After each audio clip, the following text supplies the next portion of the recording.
Hi guys, welcome back to the channel, and today I'll be doing a quick unboxing of this Titoni watch which I have already been wearing for a while now. So let's get into it.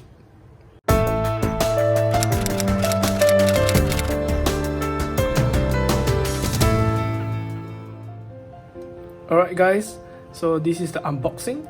So I actually got this watch from my uncle. He actually gave this to me because he realized that I'm actually a watch enthusiast now because I'm relatively new. And personally, from the start, I did not know that he's actually a watch collector himself. He actually collects several watches from Seiko's to Titoni itself and several other Rolex Datejust. So when he saw that I was interested in watches, he decided to give me one of his Titoni. So with that, let's begin the unboxing. So from the start, I was actually pretty glad that he actually keep the boxes for this Titoni, because I think this is something that a lot of people don't do. In the past, they actually have the watch and they throw it away. So with this, we actually have a very simple cardboard box here, and here's the actual box. It feels like synthetic leather, feels very made like plastic. So it's actually a very simple box. So with that, we actually have the watch over here, but for that we'll put it at the side first. So the box actually has this very nice cloth with Titoni logo printed in. So what do we have for paperwork? We have, let me see, we have a list of service centers, we have a guidebook, a manual, in fact, it's in Chinese. And we actually have a guarantee card over here, which is only 1 year of guarantee. And there's a reference number over here, and isn't it really very cool to actually see this warranty card with a date back to 1997. And this was bought in a Take You Watch and departmental store, but I actually went to Google it, but I don't think the shop is there anymore. So this is actually very valuable to me. Alright, last but not least, this is actually a receipt. So my uncle actually kept everything intact, so it's really cool. So the date as shown in the guarantee is the same. So there's a watch number, that's all the information, and it was priced at $480 in '97, which I thought it was pretty expensive at the point of time.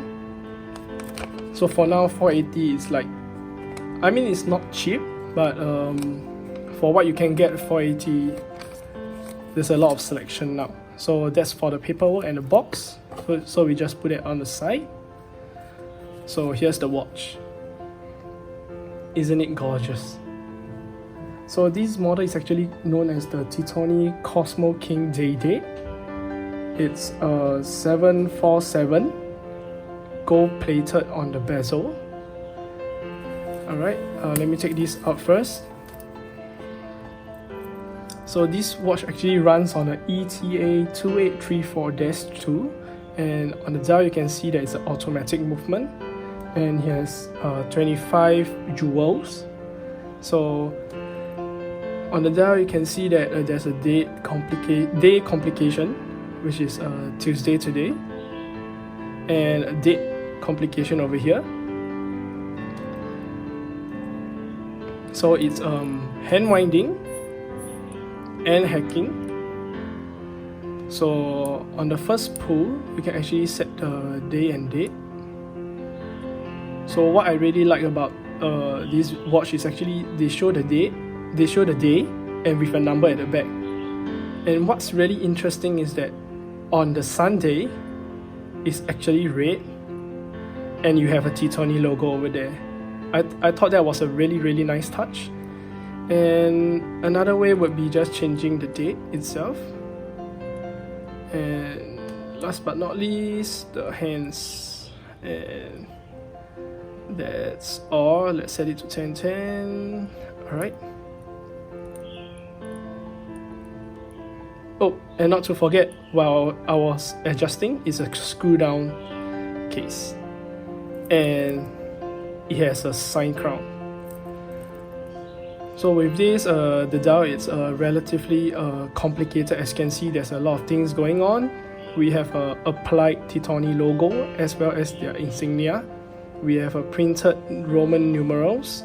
We have small jewels and bigger ones over here. We have a date frame. We have minute tracks. And oh, not to forget, this crystal is actually a replaced crystal from what I know from my uncle. I heard from him that he actually broke the first acrylic crystal and he went for a replacement. And when he was replacing the crystal, the guy told him that he has something, he don't have the original one, but he has something similar. So he actually put this on, if I'm not wrong, it was a Mido,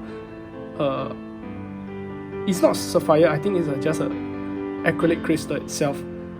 But it fits perfectly and I think it works really well here. So you can see from the watch there's actually two tones toward this watch, the hands, the bezel, the crown, and actually the bracelet is also in gold plated. But for my uncle, he didn't really like the gold plated, so he went to polish off the gold plated at the outside of the Jubilee bracelet. So as you can see from the inside, it's actually still gold in color, but from the outside of the looks, he actually polished everything away because he thought that it was too much gold at the point of time. So from the end links, you can actually see there's a little bit of gold hue here, which he didn't manage to polish off. So with that, the case is actually 36 millimeters from here without the crown.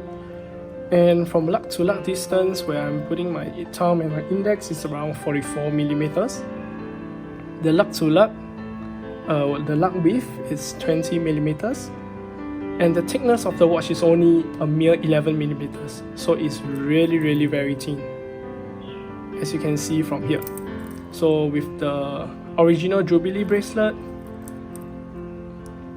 a clasp, but previously they had a Titoni flower over here, which is the same as this logo.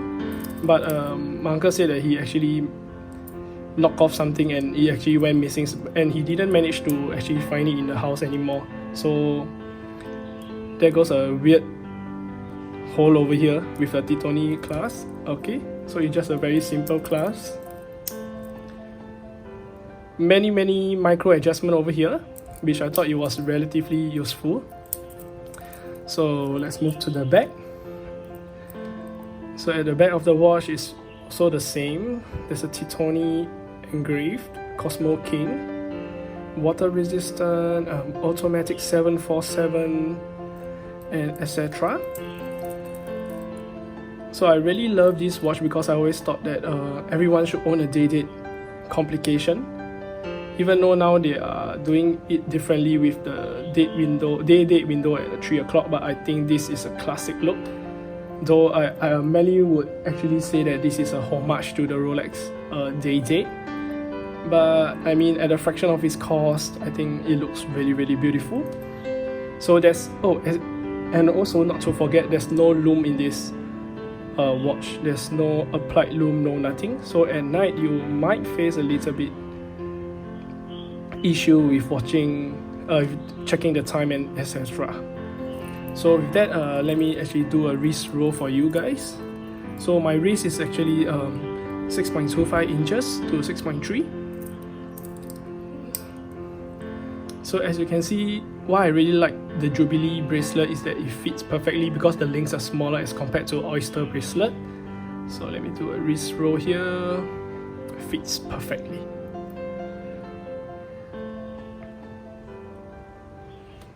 And I think this is something will never leave my watch collection because it's a gift from my uncle. It's something memorable, something really interesting that I have connected with him, because for all these years I've been interested in watches, but I didn't know that my uncle is actually a collector. This is something very, I mean, you never know, right? If you never bring up the topic and you suddenly realize that he's an avid collector and he's really into watches and stuff. So there you have it, guys. I hope you enjoyed this video. Do give a thumbs up, do subscribe, and I'll see you in the next time, guys. Thank you.